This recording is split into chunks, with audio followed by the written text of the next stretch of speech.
Qual é a mentalidade, Matheus, do professor empreendedor hoje? Então, é interessante porque anteontem, né, eu chamei a Poderosa para ver um documentário na Apple TV dos surfistas brasileiros, né? Na verdade era do circuito mundial, mas eles, como os brasileiros estão arrebentando no circuito mundial... Brazilian Storm. Aí eu falei pra ela, ó, eu quero ver especificamente um episódio que eu sei que tá falando sobre mentalidade, sobre depressão, do Filipinho Toledo, né? Que atualmente é o primeiro no ranking mundial. E lá a gente tava vendo, né, uma rapaziada nova, super talentosa, você tá ali na elite do surf mundial, e ele tava sofrendo com depressão. Ele com a mente dele, com a mente. E o jogo mais difícil que você tem para jogar é o jogo mental. Porque se aqui dentro você não vence, você vai perder no mundo externo.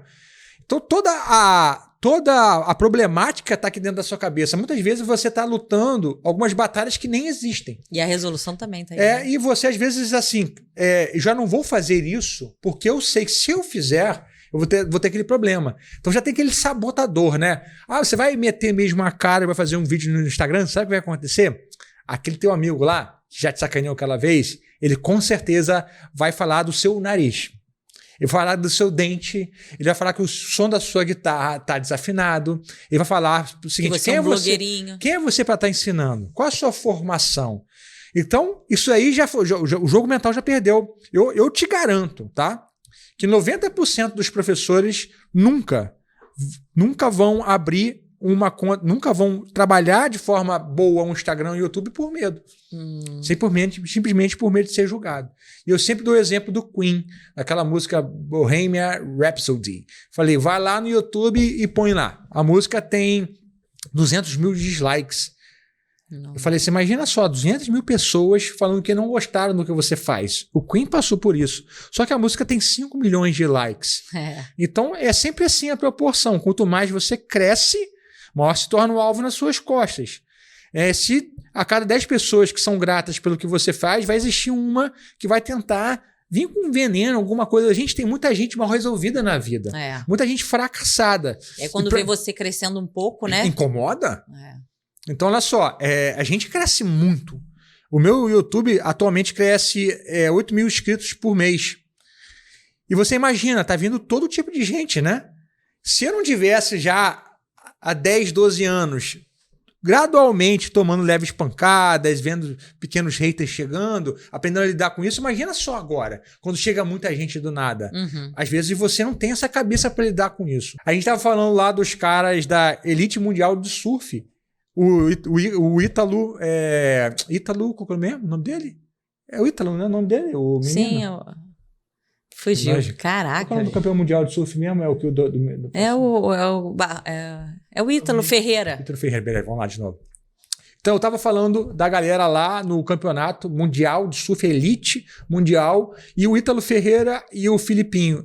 Dos dois tem uma cena deles quebrando uma prancha depois de uma bateria, porque eles perderam a bateria. Então, assim, aquela pressão, cara, eu tenho que vencer o tempo inteiro. Se eu não venço, logo... Eu sou o perdedor. Será que eu sou bom o suficiente mesmo? Será que eu sou tão bom quanto eu penso? E eu vi eles falando isso, né? Às vezes falam assim, cara, eu não sou tão bom quanto eu achava que era. Eu era tão bom naquele ambiente, eu não sou tão bom nesse ambiente agora. Então, muitas vezes vai ter essa força te travando. Fala assim, ó, cara... olha só, entrou um cara aqui e disse que você tá desafinado, que você não tem autoridade. Quem é você? Eu prefiro o cara tal. Pô, você é blogueirinha. Você é blogueirinho. É muito marqueteiro. Tem que ter uma casca grossa, gente.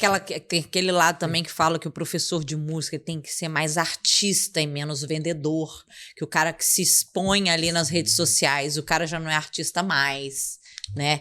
Então, muita gente que ainda, principalmente a galera que às vezes vem de uma faculdade, de um background muito idealista, né? A pessoa ela não se expõe até pelo medo da categoria mesmo, dos próprios colegas e tal, enfim. Mas a gente estava falando sobre a mentalidade, Matheus, a mentalidade de uma forma geral, não só esse medo de aparecer para gravar, mas, por exemplo, a mentalidade... Você fala muito sobre a mentalidade fixa e a mentalidade de crescimento. Fala um pouquinho pra gente sobre o que é uma mentalidade fixa e o que é uma mentalidade de crescimento. Então, essa mentalidade, ela contamina o professor de música e contamina a visão do professor de música para com o aluno, tá? A mentalidade fixa é aquela que entende... Bem, eu tenho um dom para música. Se eu tenho um dom para música, eu sigo com a música. Se eu não tenho um dom para música, eu não sigo, porque eu preciso buscar aquilo que eu tenho o dom. Como se para estudar música você precisasse ter dom, o que é um equívoco. Não faz sentido nenhum, tá? O que importa para a mentalidade de crescimento é o quê? Não importa como você começa. O que importa é como você enfrenta a jornada.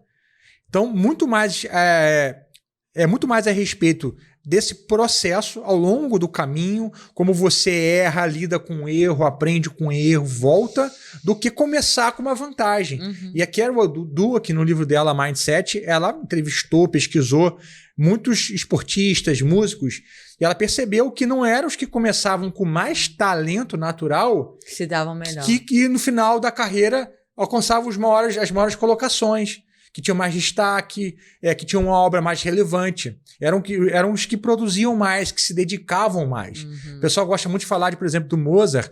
O Mozart, comparado aos pares da época dele, ele produzia 5 vezes mais composição. Então, no final da vida dele, ele teve muito mais composições boas. Os outros, com certeza. Não era apenas porque ele era muito bom, mas também ele produzia muito bem, porque tinham outros pares muito bons também, que produziram menos. Né? No livro do James Clear, Hábitos Atômicos, ele fala sobre aprendizagem ativa, né? A importância de você fazer muito, porque nesse processo você aprende. Né? Então, o professor de música ele precisa entender que ele está num processo de aprender mais sobre música, mais sobre como dar aula, e mais sobre marketing, mais sobre mentalidade, porque você não nasce com a mentalidade pronta.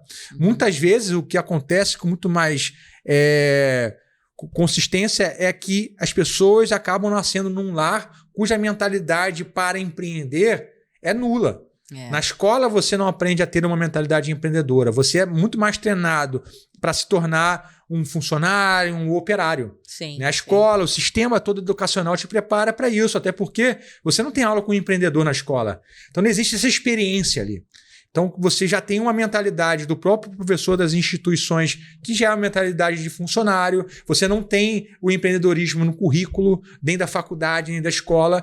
Então, nós, como sociedade, formamos pessoas não para empreender. Tanto que essa palavra empreender causa muito incômodo nas pessoas. Sim, e o próprio artista ele tem um problema muito forte com isso. Sim. Não somente porque na própria sociedade já existe um preconceito contra o empreendedorismo. Muita gente acha que empreender é pirâmide financeira, golpe, tem muito isso. Sério? É um cara dando golpe, vai ensinar você a empreender, vão te enganar. A gente vê isso no próprio professor de música empreendedor.